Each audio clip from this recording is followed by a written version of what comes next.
we do actually use math in this game. Turns out to program, you need to use math.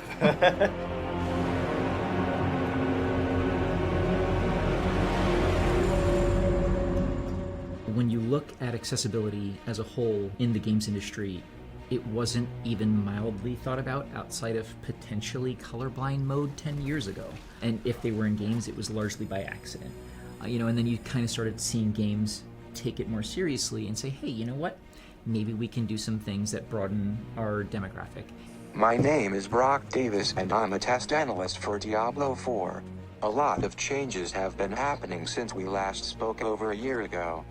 So over the last year, we've done a lot of updates to the accessibility in the game. We have 20 different visual accessibility features. Physical accessibility is next with 6 features. To help the physically disabled and visual blind players, we have the auto pin feature that pins new quests so that you don't have to pin them manually. With navigation assistance, Brock led the full initiative.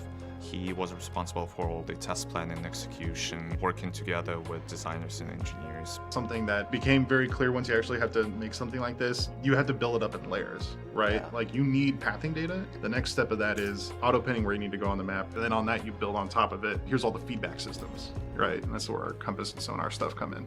I created the navigational compass feature. We want the feature itself to be accessible, but also very subtle so that players can still enjoy the scenery and the environment of Diablo IV. Arthur was a great resource for us to have. He's super passionate, and we really spitballed on how to build this system in a way that would really influence how the player interacts with the game. It helps you spend less time looking at the map and being actually focused on what you're doing, what's going on around you. How the compass works is that we have our 3D road points that we take, and we project those points onto the 2D plane. So, long story short, math.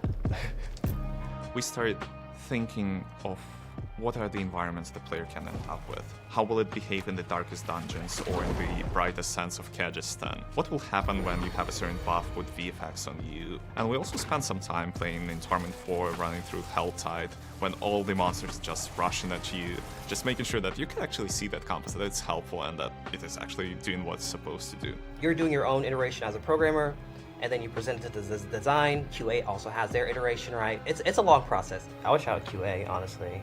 Brock and Andre. Yeah, they're like the real champions, in my opinion. To me, being a test analyst is about making sure that things not only work, but feel right. It's not just logging bugs or finding crashes. It's asking, does it make sense? Is it fun? And we, as test analysts, we try to get involved early, quite often when the feature does not exist. I had Andre integrated directly into my team, so we do bug triage twice a week. We knew that it was critical to land an embedded screen reader because that was going to be the first gateway for a lot of players to be able to come in and experience the content. I did it!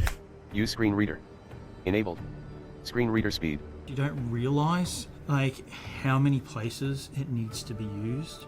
If you use our screen reader, you'll notice that it's quite responsive. If you are quickly toggling through actionables, you want to know what they are. You don't want to be waiting half a second. And so that sort of drove us away from using an online service where there would be a latency in retrieving that text. And I think that's really key with the combat. You don't want to be waiting half a second to find out that you've just targeted Lilith. Echo of Lilith. Any accessibility feature involves close collaboration between design and engineering. When a feature becomes available in-game, it goes through several rounds of rigorous testing, and even after the feature launches, our job does not stop.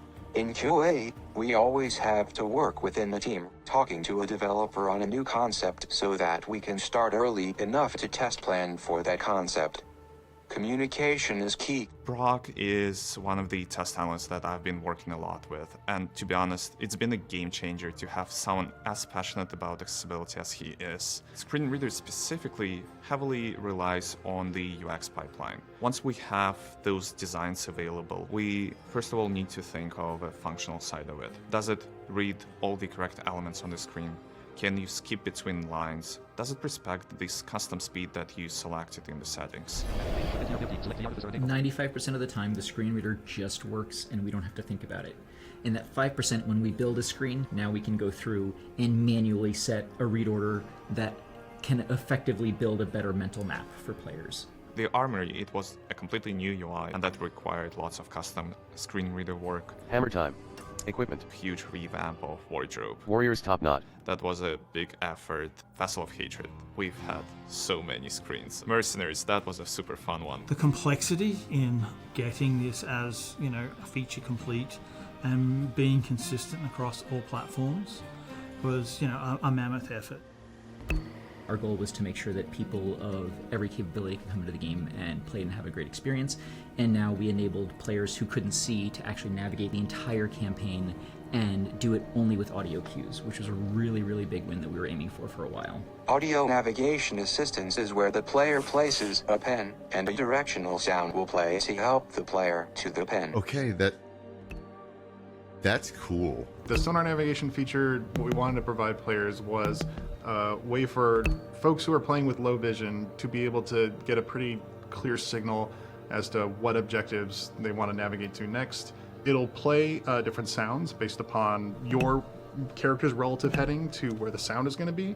We call it sonar because it's literally like little pings that's playing that kind of guides you along the path to where you need to go. So the first thought was, all right, well, we're going to add an ability for the players to auto-pin their destination to their primary quest, and that'll be their primary pull through the world. And then we're like, all right, well, how are we going to identify the right directions? And we sat down with our audio team, and Christian was an amazing help here, where we're like, you know what? So we're going to provide multiple cones of importance to the player. Sonar tries to take a 2D grid visualization of the map that the player is working on or playing within, and we try to guide the player towards audio that lines up with your navigation visuals. And Sonar tries to be a little bit three-dimensional and tell you in what direction you need to head with audio as well as a visual prompt. If you are dead on, we know that the point we are trying to aim you toward is within this cone. We're going to play this sound. The next thing we check is the next band of like, okay, going in sort of the right direction sound, and then if you fall behind, is the projection from your heading toward where the line is negative, which means it's behind you. In that case, we know we got to play the sad sound, the womp womp. And Christian, played with a bunch of different sounds to really find ones that kind of met that demand. It couldn't be just high-frequency pings.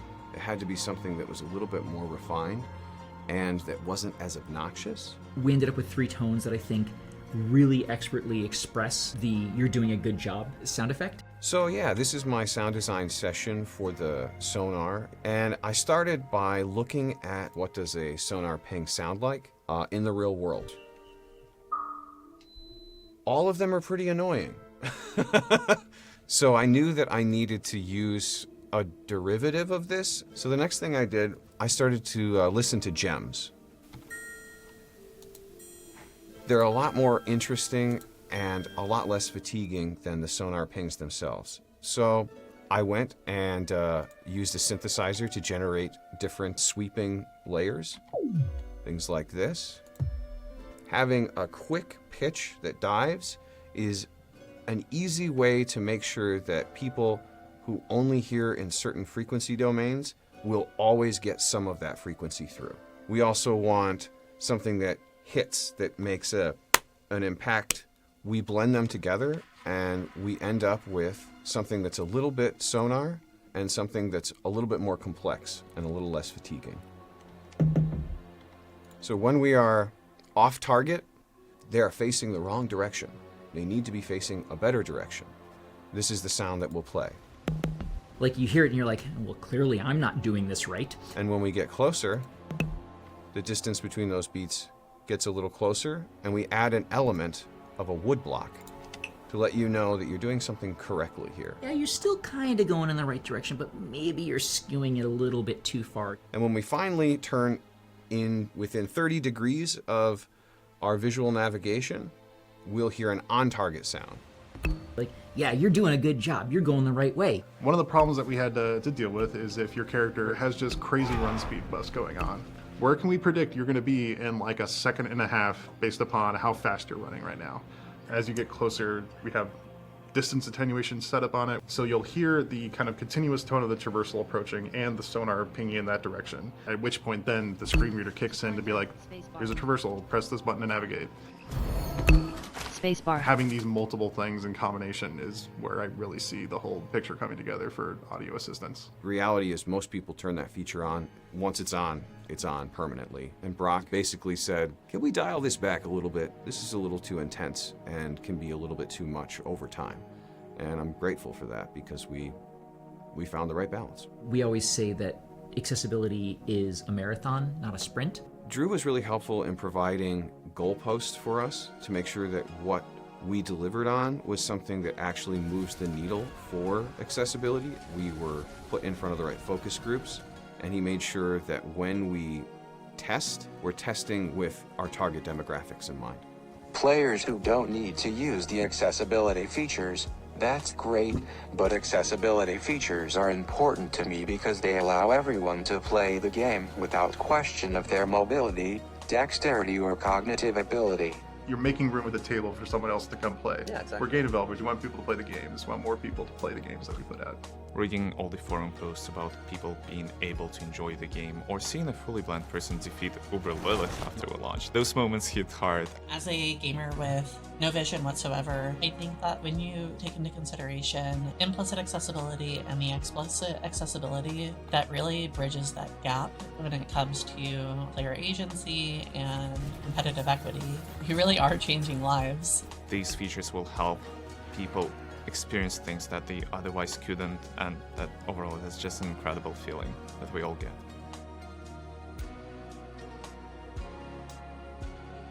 I'd like to say hi to all the folks in the Sightless Slayers Discord. Thank you for adding me whenever you guys have problems. It's the first thing I do in the morning to check to see if I have any ats, and then I get right on adding it to our backlog. Thanks, guys.